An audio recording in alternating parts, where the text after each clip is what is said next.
Hey guys, this is Pharaoh 2091, and welcome back to Let's Play 999. Last time left off, my math skills weren't kicking in, but then again, they really haven't been kicking in this entire LP.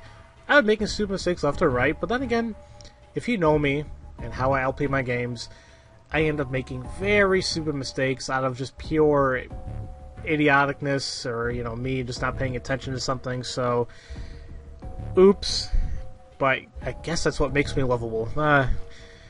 But kidding all aside, last time left off, Santa really was demanding stuff because he wants to get the hell out of here.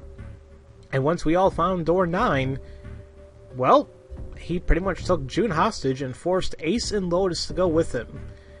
And we're like, now what the hell's going to happen? But we were actually able to open the coffin with Snake in it, so now everyone's together. Well, me as Junpei, Snake, Seven, and Clover. And now we have to figure out, like, what the hell's what's the combination to open this thing? On the previous playthrough, we knew that the captain's bracelet is not indeed 0, but it is actually 6. So this combination of 7 and Junpei and captain's bracelet should equal 18, which gives us a digit root of 9. At least I hope so. 7 plus Junpei. What? Yeah, I know that, but plus the thing, that should give us 6, right? 9. Yes. See? I am smart, guys. It just takes me a little while to figure things out. Hey! It opened! The door opened! What? Why? What does that mean? Both Seven and Clover seemed rather shaken as they turned to look at Junpei for answers. They closed. The door slid heavily shut. Junpei raised an eyebrow. Isn't it obvious? Cap's bracelet is number 6, which gives us a digit root of 9. But doesn't it say 0? This isn't a 0. The symbol on here isn't a number 0. It's a letter O. O. Whoa, wait a minute. I don't get it. We figured out that Cap's bracelet is 6, right? Yeah. Does that mean there are 2 people of 6s? Before Junpei could answer, Snake spoke up. There is most likely only one person of a 6. But I don't get it. What about June? Well, this is only an educated guess, but I think June's number was never 6 to begin with. Huh? Her bracelet was flipped. In other words, June's real number is 9? That seems the most likely. Then all this numbered door stuff was just a load of crap? Why would you say that? Because if June is 9, then the numbers wouldn't match up. Yeah, I'm confused now. Clover grabbed Junpei's notebook and began to write furiously in it. Yeah, Junpei leaned over to look at it. List of all the doors June's gone through. And yeah, how the hell does that make any sense? Clover read each row out loud so that Snake could follow along. Alright, I made a list of all the numbered doors that June has gone through so far. I wrote down which door she went into and with who. And I wrote down all the numbers. Wait, and I wrote what all the numbers were. Blah. So if you switch 9 and whatever there's a 6, numbers don't work. Yeah, see? If the digit root is 7, then you can't open door 4. If the digit root is 2, then you can't open door 8. Clover, do you notice anything interesting on that list? What do you mean? You're talking about 3, right? 3? Santa's always in a room with her. Indeed he is. And so is Lotus. And? That's what you're saying, isn't it? Yes, exactly. And what about it? That's quite simple, really. You told me that the first time you came in this room, Santa was the first to refuse to leave June behind. Now, doesn't that beg the question, why? Why would Santa do such a thing? The answer is easy. Because Santa can't open door 9 with only 7 and Lotus. Of course, there's only one reason for that. His number isn't actually 3. Santa's real number, 7. Would you be so kind to modify my sister's equations? Yeah, sure. Seven took the pen from a confused Clover and began to adjust her calculations. This is what you're getting at, right, Snake? Oh, you've got to be kidding me. He read out the changes he'd made, and when he finished, he looked at Snake. Snake smiled. Thank you. That is exactly right, 7. Santa's true number wasn't 3. It was 0. No way! Santa is 0? And June was 9, not 6. On the contrary, Snake was 0, not 3. Plus 3 and negative 3. They cancel one another out. Nothing appears out of order. Then that means that even though he set the whole damn thing up, Santa was still playing by the rules of the notary game this whole time. Precisely. So you're saying Santa planned this whole thing? I'm not sure if he acted alone or not, but I think it is safe to conclude that he is 0, if my hypothesis is correct. Now that's just odd. Why would he be 0? Why would any of us be 0? I mean, whatever, let's just continue on with this damn story. Clover bit her lip. She seemed to be having some difficulty believing her brother's explanation here. Junpei remained silent and thought. Snake's hypothesis didn't satisfy him. June's bracelet was flipped. Even if that were possible, then there would have been 2 number 9 bracelets. That's what I was thinking. What about the 9th man? And if that were the case... Alright, that's enough talking. Let's go! It's high time we went through... I guess so, but I want to figure out the damn truth, game! Leaving me all high and dry like this, I mean... Door 9 opened. They leapt through. The dead was directly in front of them as they came through the door. Quickly, they scanned their bracelets.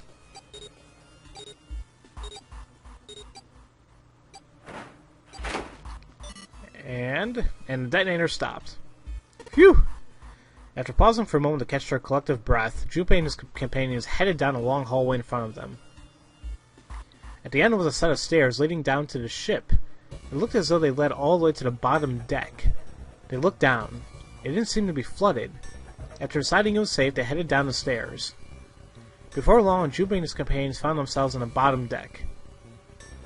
They turned left into another hallway, at the end of which they found another door. What symbol is that? And of course, there was a symbol engraved over the keyhole. It looked like the sort of harpoon one would. It looked like the sort of a harpoon one would use to hunt fish. The kind of 3 prongs. A trident? Is he trying to say? I'm probably wrong. Snake traced the shape of his fingers. This is a Neptune symbol. There must be a key around here somewhere. Neptune trident? I guess that works out, yeah. Neptune key. All Junpei had was a Uranus key card. Not the same planet, but not even the same sort of key. Clearly, it wasn't going to open this door. After examining the door for a few more minutes, they gave up and headed back to the way they'd come. For a little more searching, they found a metal door. To the side of it was a card reader. A symbol was engraved onto the card reader.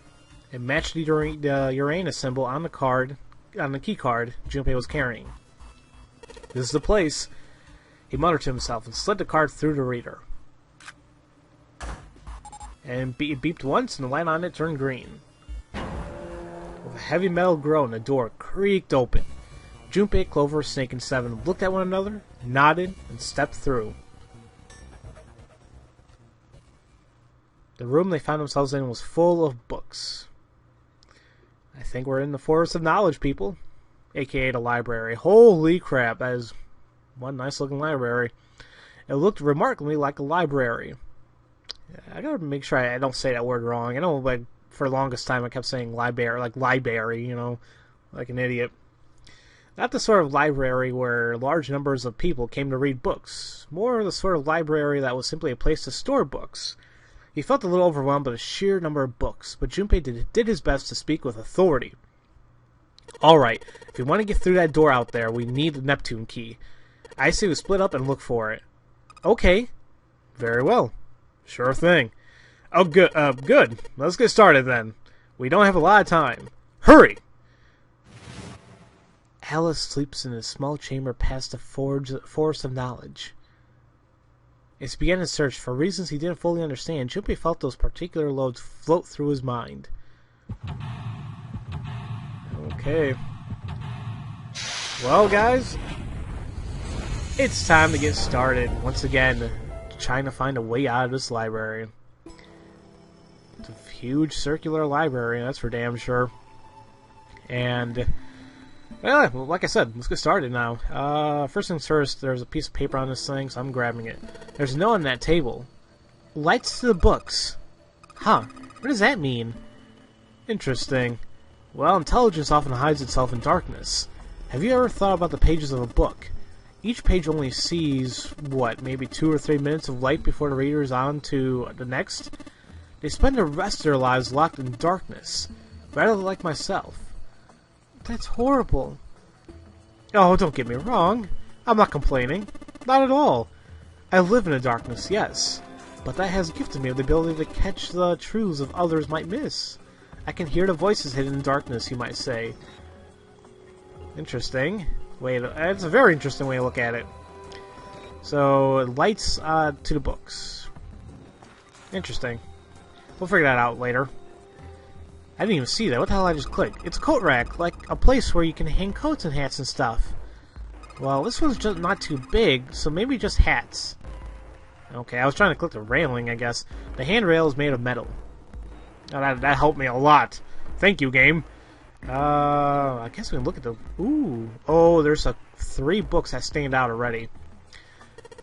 Teletransportation and telepathy. What the hell's this one about? I don't know. Well, I know what telepathy is, but I've never heard of teletemporation. Is that how you even say it? They first have the ability to travel through time. So, just call it time travel and stop being so freaking smart, game. Okay, nothing there. This one says the golden rabbit and the moon on it. Does that mean it's about a rabbit that lives on the moon?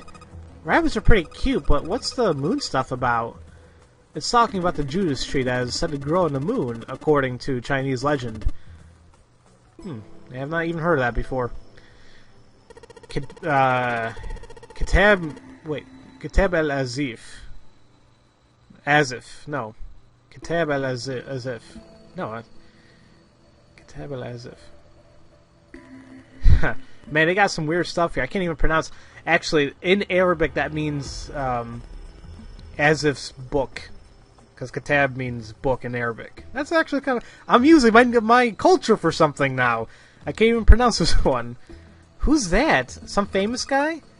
It's not a person's name. It's the name of a fictional book created by Abdul Al-Hazard? Abdul Al-Hazard, whatever. It's said to be one of the sources used in the creation of the legendary Book of the Dead, the Necronomicon. Ooh. Are we trying to get into Evil Dead here? Actually, never watched Evil Dead, any of them. But I'm pretty sure that's the Book of the Dead. Yeah, whatever. Oh, so these are all occult books and stuff. Am I even right? Hold on. So do I have nothing to do with these books? I can't click on them separately. Full of occult stuff like Kitab al-Azif. Okay. This one's called Mind Swap. You mean you could, like, change bodies with someone? Well, I guess I wouldn't mind switching bodies with my brother or Junpei too much, but I'd rather die than let Seven switch with me. What the hell? Like, I even want to swap bodies with a little brat, like... Hey, were you just imagining it? You were! Shut up! Yeah, well, he wasn't the only one. Junpei! Naughty. So can I do... Oh, there's like separate sections for everything. Why did mankind lose their tails? Junpei, do you know what this one's about? Why are you asking me? I didn't even know we had tails to lose. Maybe you should ask a human with a tail. Mankind's ancestors most likely lost their tails. They were no longer useful, and the nutrients required to grow them were better put to use somewhere else. At least that's what I read. I was rather young, and I may have remembered it incorrectly. Huh. Why the hell would a kid be reading a book like that? You tell me. Micrographia, I think.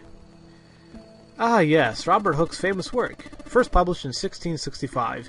He built a microscope and examined insects, inorganic substances, and other things too small to be seen in detail by human eyes. He then drew pictures of many of the things he had examined and published them in a book. I'd hazard a guess that this shelf is considered natural sciences. Creatures of the South Seas, huh? I wonder if this one's got pictures of the colorful fish and stuff. Maybe it does. Introduction to Geology. Oh, God. I'm sorry, but with geology, I just study of rocks, pretty much, isn't it? Or study of Earth. Ew. Couldn't get into it at all. Thinking about the Earth, even when you're on the ocean, kind of romantic in a way, I guess. Alright, this one says, Transition of Extinct Species. We need to hurry up, or we're gonna end up in the pages of a book like that. I guess it's nice to have some humor in this type of situation. Paleontology. This one's about fossils, right?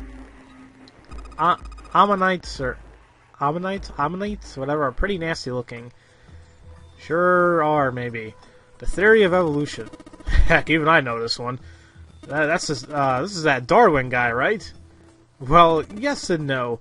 Charles Darwin wrote a book called On the Origin of the Species.